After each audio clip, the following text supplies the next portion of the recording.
오늘도 말씀 가운데에 이 말씀이 우리 가운데 생명이 되고 또 빛이 되고 그 말씀 가운데 예수 그리스도의 은혜와 평강이 충만하기를 소망합니다. 오늘 요한복음 3장 말씀을 보면 우리 잘 알고 있는 말씀이 등장합니다. 예수님과 니고데모라고 하는 그 사람의 대화의 장면. 그러면서 우리 너무나도 잘 알고 있는, 어쩌면 그 교회 다니면서 가장 먼저 외우는 말씀이 될 수도 있을 것 같은데, 요한복음 3장 16절에 하나님이 세상을 이처럼 사랑하사 독생자를 주셨다라는 그 진리의 말씀이 오늘 본문에 등장하고 있습니다. 요한복음에 이제 우리가 가만히 살펴보면, 요한이 이제 예수님의 제자 요한이 인생 말년에 예수님에 대해서 요한복음을 쓰면서 예수님을 두고 우리 생명의 빛이다, 예수님이 빛이다라는 것을 벌써 오늘 본문에만 해도 예수님이 빛에 대해서 많이 말씀을 하시는데, 이 빛과 어둠을 이야기를 하면서 예수님이 빛이다라는 것을 많이 이렇게 말씀하고 있습니다. 한번 요한복음 앞에 1장 4절과 5절 말씀도 보면 우리 한번 같이 볼까요? 요한복음 1장 4절 5절 같이 읽겠습니다. 시작. 그 안에 생명이 있었으니 이 생명은 사람들의 빛이라. 빛이 어둠에 비치되 어둠이 깨닫지 못하더라. 아멘.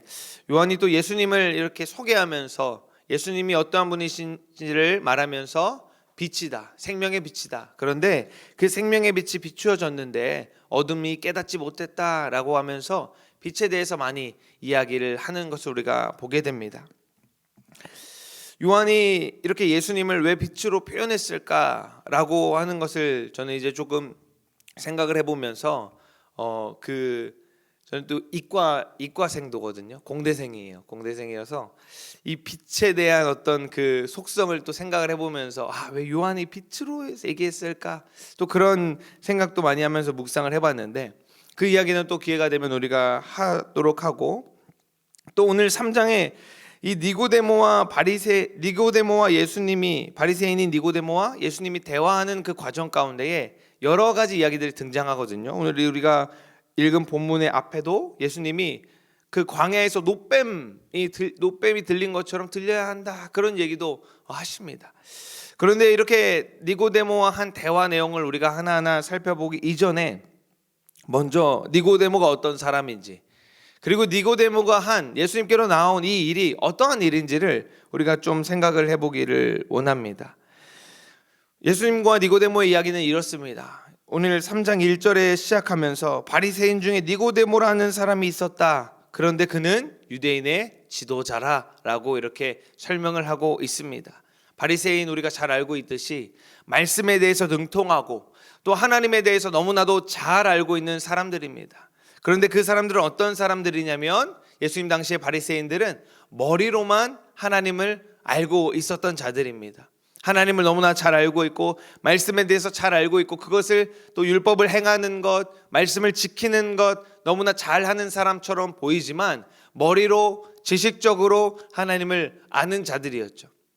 그래서 오늘 본문 마지막에 등장하듯이 빛이 비춰졌는데, 그 말씀의 빛이 그들 가운데 말씀이 있었고, 말씀의 빛이 예수 그리스도가 이제 밝게 비추어져서 그것들을 이제 알게 하는데 어둠이 알지 못하고 깨닫지 못한다라고 예수님이 말씀하고 있습니다. 그런데 이 니고데모가 바리새인이었고 머리로만 하나님을 아는 사람이었는데, 이 사람이 어떻게 하냐면 2절에 보니까, 우리 한번 2절 말씀 한번 볼 수 있을까요? 3장 2절 말씀, 니고데모가 예수님께로 나오는 장면을 본문이 말하고 있는데 2절 한번 같이 읽겠습니다. 시작. 그가 밤에 예수께 와서 이르되 랍비여, 우리가 당신은 하나님께로부터 오신 선생인 줄 아나이다. 하나님이 함께 하시지 아니하면 당신이 행하시는 이 표적을 아무도 할 수 없음이니이다. 아멘. 니고데모가 이제 가만히 예수님 하는 것을 보니까 많은 바리새인들이 따라다니면서 지켜보았어요, 이 예수님의 하는 일들에 대해서. 그런데 니고데모라는 사람이 보니까 예수님이 하시는 일이 자기가 알고 있는 하나님의 말씀, 또 하나님이 행하신 그 일들과 비추어 봤을 때 이렇게 고백하죠. 당신이 하는 일이 하나님이 함께하지 않으면 일어날 수 없다. 당신은 무엇인가 선생이고 랍비라고 사람들이 따르는데 뭔가 다르다라는 것을 이제 니고데모가 고백을 하는데, 2절 앞에 보니까 그가 밤에 예수께 와서 이르되라고 말하고 있습니다. 물론 이 본문을 가지고 여러 해석이 있을 수 있습니다. 니고데모가 바리새인의 지도자였기 때문에 주변 사람들의 시선을 의식하여서 밤에 사람들 모르게 찾아왔다라고 이제 우리가 설명하기도 하고, 그것도 틀린 말은 아닙니다. 그런데 제가 서두에 말씀드린 것처럼 요한이 빛과 어둠, 낮과 밤에 대해서 이렇게 대조적으로 설명한 것을 우리가 좀 생각을 해볼 때에, 니고데모가 밤에 왔다는 것이 왜 중요하고, 왜 지금 본문의 니고데모를 설명할 때 그가 밤에 예수께 왔다라고 이렇게 이야기를 할까? 그는 왜 밤에 왔을까? 라는 것을 우리가 생각을 해볼 때, 저는 이렇게 저의 마음 가운데 이렇게 받아들여졌습니다. 니고데모는 바리새인이었고 말씀을 잘 알고 있었지만, 하나님의 말씀에 능통한 자였지만, 그는 밤 가운데 있었어요. 어둠 가운데 아직도 머물러 있던 사람인 것입니다. 말씀을 잘 알고 있다고 하였고 내가 말씀을 잘 행한다라고 했지만 그는 아직도 어둠 가운데 있었어요.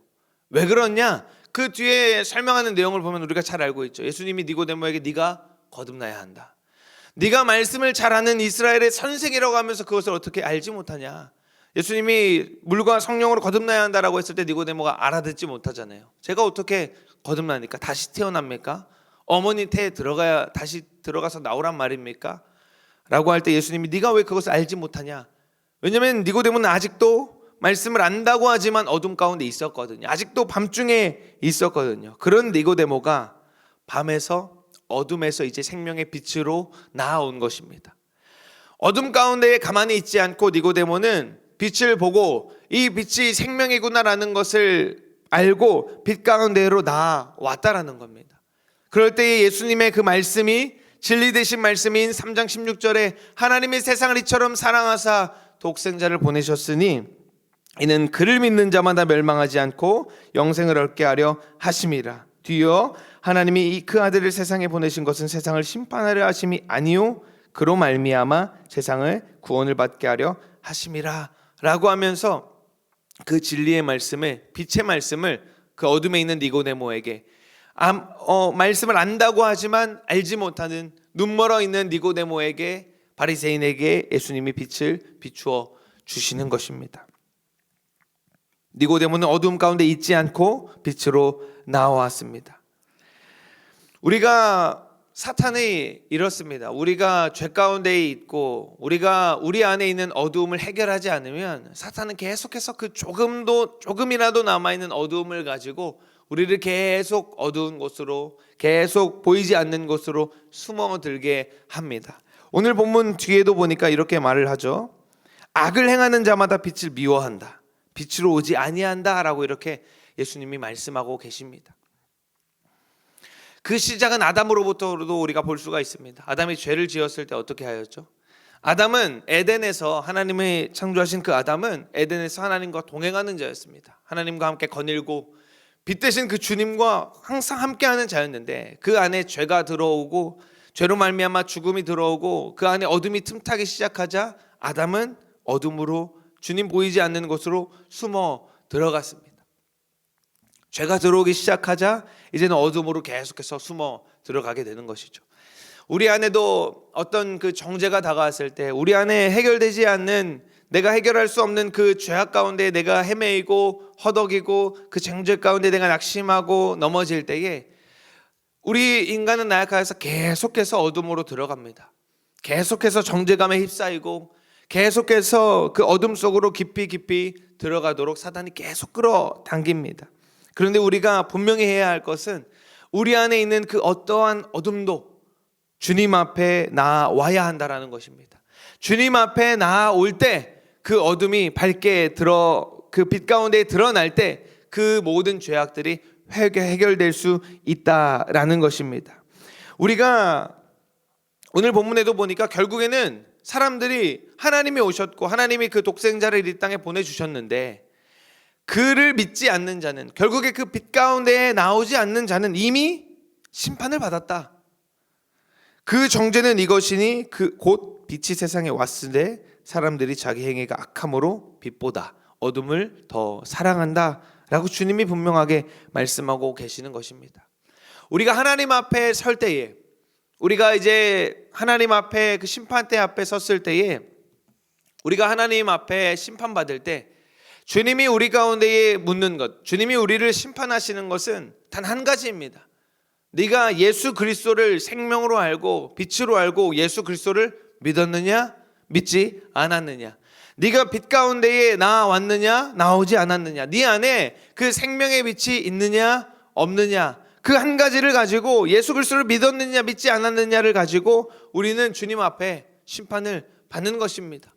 예수 그리스도를 믿고 생명 가운데 나온 자는 영원한 생명으로 들어가는 것이고, 이 땅에 살아가면서 예수 그리스도가 생명인 줄 알았고 들었고 빛이라는 것을 알았음에도 불구하고 그것을 거절하고 계속해서 어둠 가운데 머물렀던 자는 영원한 끝나지 않은 어둠 가운데로 들어가는 것입니다. 사랑하는 성도 여러분, 우리가 빛 대신 예수 그리스도를 꼭 만나시기를 소망합니다. 우리가 빛 대신 예수 그리스도가 우리 삶에 구석구석 비추어지기를 소망합니다. 우리가 어두운 것이 있고 더러운 것이 있으면 주님께로 나와서 그것을 비추어야, 주님 앞에로 나와야 그것이 해결받는 것입니다. 제가 지난번에도 한번 그 설교 가운데에 한번 말씀드린 적이 있는데, 우리가 수술을 받으면 수술대 위에 올라가면 이제 큰 등이 있습니다. 그 위에 무영등이라고 하는 그 등이 있는데, 무영등은 무슨 뜻이냐면 그림자가 없는 등이라는 뜻입니다. 수술을 받으러 우리가 수술대 위에 올라가서 수술을 받으려고 하면 어떠한 그림자도 있어서는 안 되죠. 의사가 정밀하게 구석구석을 다 볼 수 있어야 하기 때문에 그 등은 특수한 그 설계를 통해서, 당연히 우리가 이렇게 빛이 비추어지면 빛 아래에는 어둠이 생기기 마련이고 그림자가 생기기 마련인데, 그 수술방에 있는 그 등은 아무리 그 밑에 있어도 의사가 이렇게 들여다봐도 의사 밑으로 그림자가 생기지 않는다라고 합니다. 우리가 몸의 이 육신의 수술을 받을 때도 빛 가운데로 드러나서 구석구석 살펴봐야 하듯이, 우리가 영적인 어두움 가운데의 영적인 그 문제들 앞에서는 오직 그것을 해결할 수 있는 분은 빛 대신 예수 그리스도 뿐이시다라는 것입니다. 그래서 이 니고데모가 빛 가운데로 나올 때, 니고데모는 성경에 몇 번 등장하지 않는데 가장 중요하게 그 마지막에 예수님께서 십자가에 달려 돌아가시고 그 예수님의 시신을 요한이라는 제자가 그 시신을 받아가지고 자신의 그 새 무덤에 묻을 때에 그때 등장합니다. 이때 니고데모가 등장하는데, 니고데모가 그 장례에 치를 향품들을 가지고 등장하는데, 성경은 이전에 예수님을 찾아왔던 니고데모라 하는 사람이 향품과 그것들을 가지고 왔더라라고 하면서, 니고데모가 정말로 이때 그냥 당시 예수님을 찾아왔던 바리새인들 많아요. 예수님한테 이런 질문을 했던 바리새인들이 많은데 그들은 다시금 다시 어둠으로 돌아갔단 말이에요. 예수님의 빛을 듣고 생명을 보고도 자기가 있었던 어둠이 더 편하기 때문에, 그게 더 익숙하기 때문에 다시 돌아가는데, 니고데모는 마지막에도 보니까 예수님 앞에 그 십자가 앞으로 다시 나오는 것을 보게 됩니다. 우리가 어제 선포된 말씀도 마찬가지죠. 우리 안에 염려가 찾아옵니다. 우리가 어떻던가요? 우리가 잠자리에 들려고 누우면 염려가 찾아오죠. 생각들이 찾아옵니다. 성경이 너무나도 적나라하게 그것을 말하고 있어요. 어제 본문에도 내일 일은 내일이 염려할 것이다 라고 말하고 있는데도 불구하고 우리가 잠자리에 들어서 내일을 생각하고 다음을 생각하면 염려와 걱정이 생각이 듭니다. 근데 염려는 어떤 것이냐면, 제가 여름에 이제 그 휴가 때 비행기를 탔는데, 이제 비행기를 탔습니다. 그래서 저는 다른 거는 잘 무서워하는 게 없는데 비행기 탈 때 좀 염려가 많이 찾아오더라고요. 이게 그때 또 막 요즘에 비행기 사고가 많았잖아요. 그래서 이제 비행기 이륙할 때, 착륙할 때 막 이제 염려가 찾아와요. 그래서 저는 비행기 이륙할 때 그냥 자버립니다. 그냥 자버려서 아예 염려를 내려놔요. 그런데 그 전까지는 그런 생각이 없었는데, 이제 비행기를 타고 어떤 여행지에서 돌아올 때 그 여행지에서 그런 설명을 들었어요. 여기에 있는 활주로가 세계에서 가장 짧다. 가장 짧은 활주로래요. 그래서 이륙을 할 때 정말 힘들대요. 그 활주로가 짧은 활주로를 달려가지고 이제 비행기가 날아가야 되니까. 그러니까 이제 돌아올 때 염려가 또 찾아오는 거예요. 이 활주로가 이렇게 짧다고 했는데 이륙을 못하면 어떡할까? 왜냐면 달리다가 이러고 못해서 사고가 나면 어떡할까? 그러면서 이런 생각이 들었습니다. 그런데 내가 아무리 백날 첫날 이 비행기 안에서 내가 아무리 염려를 하고 걱정을 해봤자 사고가 나려고 하면 내가 그걸 막을 수 없습니다. 내가 조종사도 아니고 사고가 나면 내가 그것을 막을 수도 없고, 혹은 내가 염려한다고 해서 기장이 그것을 더 잘하거나 못하거나 하지 않는다라는 것이죠.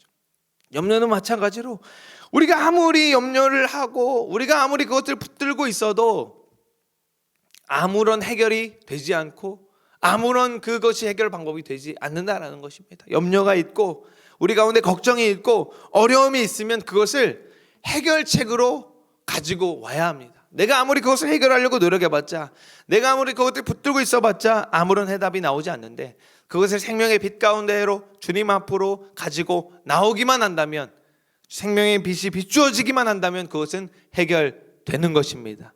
아멘. 성경에서 보니까 요한이 왜 이 빛과 어둠, 낮과 밤을 또 이야기를 하였느냐라고 봤을 때, 이렇게 니고데모가 어둠에 있었지만 밤에 있었지만 빛으로 나온 니고데모가 있는 반면에 정반대로 행동한 사람이 등장합니다. 요한복음 13장 30절 말씀 우리 한번 보겠습니다. 읽습니다. 시작. 유다가 그 조각을 받고 곧 나가니 밤이더라. 아멘. 예수님이 제자들과 마지막 만찬을 하였습니다. 십자가 달리기 직전에 이제 제자들과 그 떡과 잔을 나누면서 우리 잘 알고 있는 성찬을 또 하시고 발을 씻기시기도 하시고, 그렇게 예수님이 그 자리에서 말하죠. 여기 이 사람들 중에서 나를 팔 자가 있다 라고 하면서 이야기를 쭉 하고 납니다. 그러면서 이 본문 앞에 어떤 그 등장을 하냐면, 예수님이 떡 조각을 유다에게 주면서 네가 할 일을 해라 라고 해요. 그러자 그 가룟 유다가 그 조각을 받고 나갔는데, 요한이 뭐라고 기록하냐면, 예수님의 제자 요한이 유다가 그 조각을 받고 나갔는데 밤이었더라 라고 요한이 기록하고 있습니다. 밤 가운데, 어둠 가운데에서 예수님을 찾아온 니고데모라는 사람과 반대로 빛을 계속해서 따라다녔고 예수님과 계속해서 동행하였지만 그 마지막 결국에 빛에 계속해서 머물지 못하고 어둠으로, 밤으로 나아가버린 가룟 유다는 결국 죽음 가운데에 그 끝을 맞이하게 됩니다. 사랑하는 성도 여러분, 어둠 가운데 있지 말고 빛으로 나오시기를 소망합니다. 우리가 빛 가운데에 나아갈 때에 내 안에 모든 악하고 더러운 것들 가운데에 이 생명의 빛이 비추어질 때, 예수 그리스도의 빛이 비추어질 때 그것들이 해결되는 것입니다. 내가 아무리 그것을 해결하려고 해봤자 그것은 계속해서 어둠으로 들어갈 뿐입니다. 내가 그것들을 아무리 쥐고 아무리 그 세상 가운데 그 문제를 해결을 받으려고 여리저리 쫓아다녀봤자 어둠인 세상에서는 그 해결을 찾을 수가 없습니다. 그 해결은 오직 생명의 빛으로 오신 예수 그리스도의 그 빛 가운데 나올 때에 그것은 해결받을 수 있는 것이고, 빛 가운데 그것을 내려놓으면 그 모든 것이 깨끗하게 해결되는 것입니다. 사랑하는 성도 여러분, 우리가 이 12월이 되면 우리가 성탄을 기념합니다. 기억합니다. 트리를 장식하고 또 예수님에 대해서 우리가 기억하면서 또 우리가 성탄 전야제도 있고 또 성탄 감사 예배도 있습니다. 근데 우리가 트리를 장식할 때 중요한 장식이 있습니다. 여러 장식의 의미가 있는데, 트리를 장식할 때에 트리를 장식할 때 꼭 전구를 장식해야 합니다. 트리를 아무리 장식을 해놓고 성탄절에 그 트리 장식을 그냥 두면 그 밤에 그것이 비춰지지 않습니다. 그런데 트리 장식에서 가장 중요한 것은 불을 밝히는 거예요. 그래서 어떤 큰 광장에 있는 트리나 혹은 그 대형 교회에 있는 그 트리 장식들은 그 트리 점등식을 할 때 12월 1일이나 첫 주 이럴 때 점등식을 할 때 그 동네에 있는 예수님 믿지 않는 사람들도 와서 그것도 구경합니다. 너무나 그게 중요한 것이죠. 빛이 환하게 팍 밝혀질 때 말입니다. 우리가 12월 25일 이렇게 성탄을 기억하면서 예수님 다시 오심을 다시 한 번 더 기억할 때에 예수님께서 빛으로 이 땅에 오셨음을 요한이 말하고 있고 증언하는 것처럼 빛이 세상에 오셨다라는 그것을 우리가 기억하시기를 소망합니다. 그럴 때에 우리가 빛 가운데로 나아가는 것이고 생명 되신 주님 앞에 우리의 모든 치부와 모든 어두운 부분, 죄악들, 모든 염려, 근심, 걱정들 빛으로 내어 놓을 때 생명 되신 생명의 빛 되신 예수님께서 그 모든 문제 가운데에 해결되시고 그 모든 문제 가운데에 승리를 주실 것입니다.